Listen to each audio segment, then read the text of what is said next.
Unexpected garbage. This is the fire thing. We're gonna get downtown renovated. What we deal with.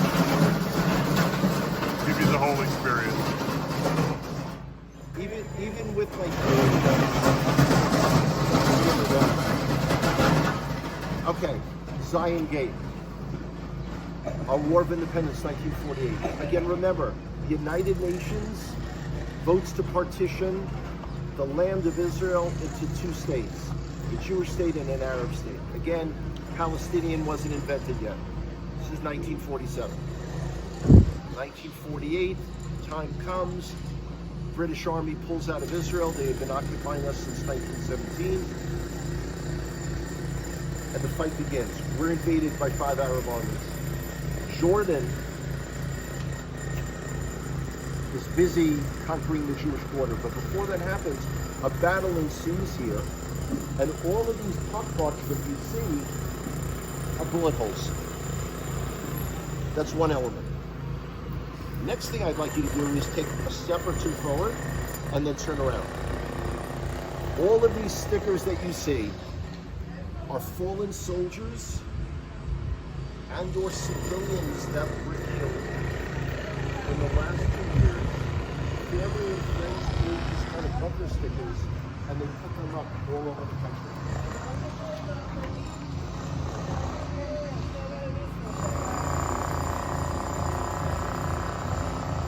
And you see we've lost among our very best and brightest young people.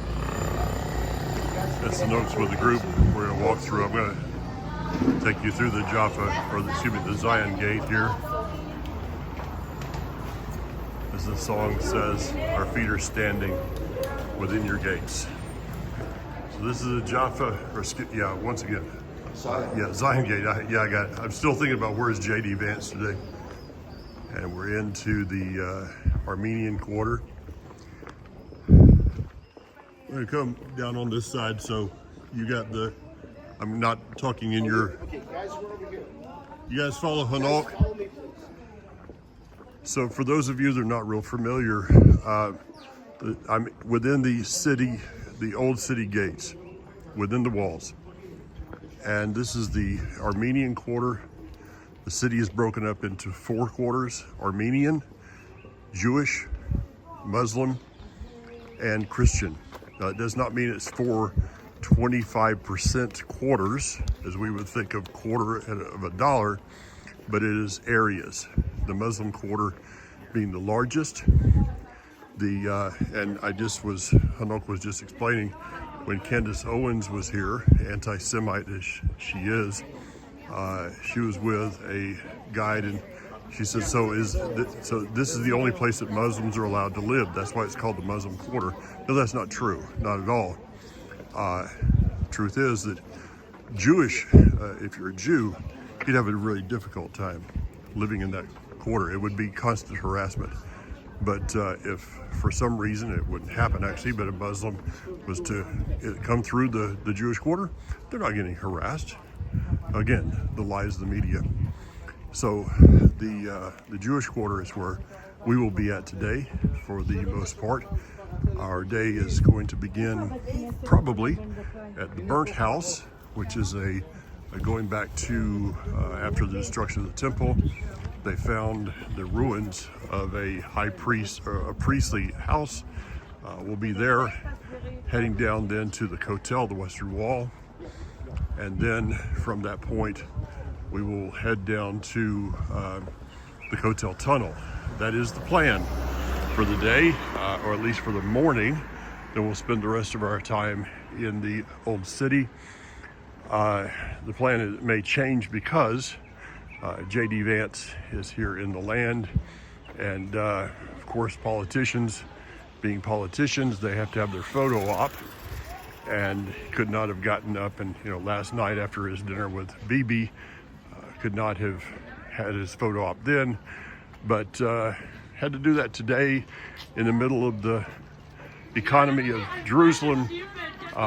Who knows? So if I sound a little agitated at that, well, I have people that have planned this trip for years. They've saved, and now we're not sure.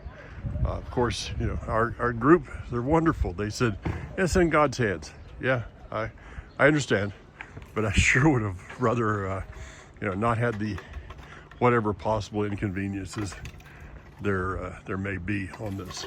So this is the parking lot going, the Zion Gate parking lot going into the old city. I'm doing this a little bit because I had a comment from someone on YouTube. Thank you for your couple of folks that have commented. You know, I'm doing this for you guys. And somebody said the videos are too short. So Christy, all right. The main entrance in the old city, it's, what time is it? 8:44 in the morning. So things have not opened up yet. The grocery store, oh, just opened, good.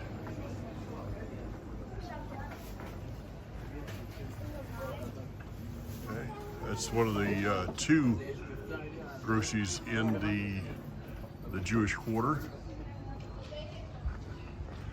We're on Jewish Quarter Street.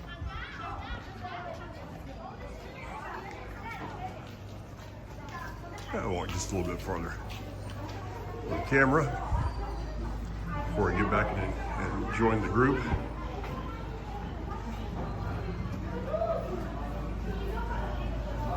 Lida.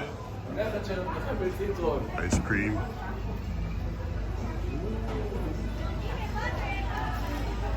Alright, so on one side is ice cream, frozen yogurt. Let's turn around to pastries, breads, pastries. Oh yes. I feel an appointment coming on there pretty soon.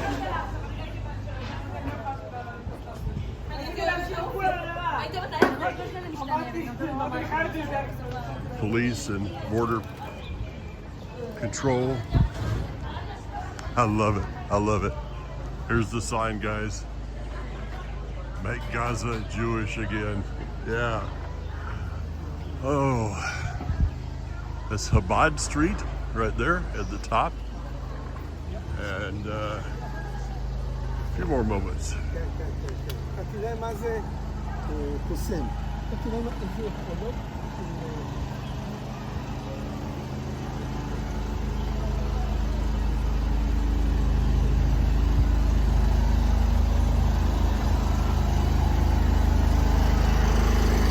Construction, maintenance. You have a city that's old, constant.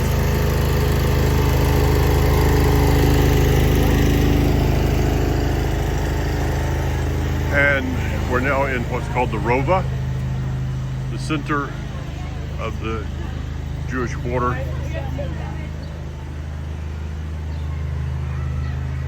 The menorah has been taken out for now, for some reason, don't know. Herba Synagogue. Shorashim shop down at the base of this. And I'm going to get back with the group. Until next time. West Wall Plaza. We're looking up at the Temple Mount. You notice something. There's a large building up there. It's big, it's blue, it's got 8 sides and a gold-colored dome. In English, it's called the Dome of the Rock. Is there anyone within our group that's willing to take the chance and take a guess what might be inside a building that's called the Dome of the Rock? We've got the A team here. No one is like the Connect to Israel tour. Absolutely. That rock forms the center of our story. In Hebrew, it's the Eben Hashtiyah, the foundation stone. According to Jewish tradition, God began the creation of the earth. Now, before we begin our journey, and you'll notice something. You see people coming in here all the time. You never see anyone come out. We'll see how it goes today. So first we've got to go through 4,000 years of history to understand why that spot is significant. Okay, so 4,000 years ago, Abraham gets a command from God to go to a certain spot, Mount Moriah. Today we call it the Temple Mount. He brought along his son, Yitzchak, Isaac. Okay, I know you guys remember what's supposed to happen. I was supposed to sacrifice a pig on that very same rock. Gosh, I hate when that happens. But it's only a test of faith. He doesn't have to kill him. What a relief. We jump 1,000 years now. 3,000 years ago. David comes, unites the 12 tribes of Israel. Popular theme. Makes his capital right down the hill, what we call today Ir David, the city of David. In the movie we just saw, that's referred to as the lower city. We were in the upper city. He burns with a fire of love for God and wants to build a temple for the Lord on that very same rock. So he brings in big cedars from Lebanon, all kinds of stuff. Never gets to build a building. Hate when that happens. But that task falls to his son Shlomo Solomon, who builds a magnificent structure. It's the heart and soul of our people for over 400 years. The prophet Yeshayahu in Isaiah describes it as a house of prayer for all nations. So you think things are good. But this is the Middle East, kids, and things change here all the time. You'll notice that with the revolving door of American elected officials. Okay, so what happens? Along come who? The Babylonians. They come in, destroy Jerusalem, burn the temple to the ground, and carry the Jewish people off into exile. Al Nahalot Bavel, by the rivers of Babylon we wept, and that's supposed to be the end of the story. In which case this is an incredibly short tour, and now we have to go outside of the sunlight. No, because things change. Remember, 70 years later, only 7 years later, Koresh, Cyrus, the Persians, they take over Babylonia, and all of a sudden he tells the Jews, hey, y'all can go back now. It seems that not more than about 5% did that after only 70 years. The rest stayed. They built falafel shops. No. We don't know what happened, but okay. So, the returnees come back. They struggle for years to rebuild the temple on that very same spot. But they don't have the kind of wealth that King Solomon had. So the building's not as big, it's not as large, it's not as elaborate, and it goes through renovations a number of times, including by my neighbors from Modi'in, the Maccabees. By the time of the start of the 1st century, there's a magnificent structure on that spot. And pardon me that it's not quite to scale, but you know what? Okay, we'll take it right from there for now. So what happens is the Romans take over Israel in 63 before the Common Era. They appoint a guy by the name of Herod. Herod is an incredible builder, but he's a megalomaniac and he's a paranoid psycho. Kills off his sons because there'll be competition for him. Hate when that happens. Come on. So Herod has an idea in his head. He wants to build the largest dedicated religious complex in the entire ancient world. But Mount Moriah is a small, uneven mountain. We'll get to experience it more with Hashem's help on Sunday morning when we go up for tefillah, for prayer. So what does he do? He comes up with this idea to create something. Is there anyone in our group that has a background in engineering? Okay, because this is like really, it's a highly technical term. He creates a giant stone box. I told you, technical. Puts temple, boom, right on it. Now, the giant stone box has 4 walls, like most boxes. There's the northern wall, the southern wall, the eastern wall facing the Mount of Olives, actually this way, and the western wall. The western wall is what we're familiar seeing. Now, I've gotten in a lot of trouble in the past for saying this, particularly with Jewish groups. Again, think Mad Magazine. What, me worried? Not a chance. There is no sanctity whatsoever to the Western Wall. or the northern wall, which we don't have any parts of the northern wall, so forget that. The southern wall and the eastern wall, which still partially stand. Why? Because this is not a wall of the temple. This is the outer retaining wall. If you think of a house with a white picket fence around it, this is the white picket fence. However, any place that people have been coming to and sobbing and pouring out their heart for years has a level of sanctity that needs to be respected. The other thing is, until very recently, 14 months ago, we weren't allowed to pray where we're supposed to be praying, so this was the spot. Now, it's not unusual when my group goes up Sunday mornings to pray that people are shouting down saying, "Hey Jews, get out of the basement, come up and pray on top." Please don't do that. No, definitely not. Okay, so everything is going fine, great. This temple also stands for close to 400 years. Not that, but from the time that it was rebuilt to the time that it was destroyed. Destroyed in the year 70.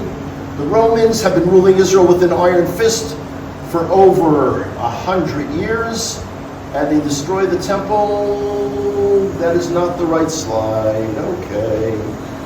No. Let's see. Okay. And this, I think we're functioning as well as the biblical garden right now. Okay.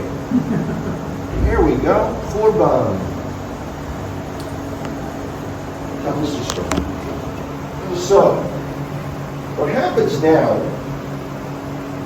I don't want to bore you with too much history, but the Romans, okay, in the year 322, Constantine, Roman emperor, accepts Christianity as the religion of Rome. Ironically, there's no proof that he himself ever became a Christian. But the Romans now morph into something called the Byzantine Christians. They rule here until 636. Islam is created in 622, and then Muslims from Saudi Arabia, doing what they do best, came to conquer a new land. That's what brought them to our country. We, the Jews, from the term Judea, are the indigenous people. The Muslims, the Arabs, are from Arabia, Saudi Arabia. But what happens is, they... Okay. Where's my little model? In the year 691, Abd al-Malik builds a shrine around the very same rock. It is not a mosque. When you hear the Al-Aqsa Mosque, that is on the northern end. We'll see that on Sunday. Well, we won't see it. We'll see it as we walk past it. Now, so the Muslims are living here, and they want to live close to the Temple Mount, which they refer to as Al-Aqsa. They call the entire Temple Mount Al-Aqsa, named after the mosque that's over here. By the way, that just means the furthest mosque. There is no, Muhammad was never in Jerusalem. They have a legend that he ascended to heaven on a horse that was here and tethered at the Western Wall. You can't make this stuff up, guys. Okay, so what do? They want to now live. Come on now. But there's a valley here. You can even see it on this road here. There's a valley. So what they began doing is building a series of homes. Watch your fingers, please. And that whole area is now filled in. Now,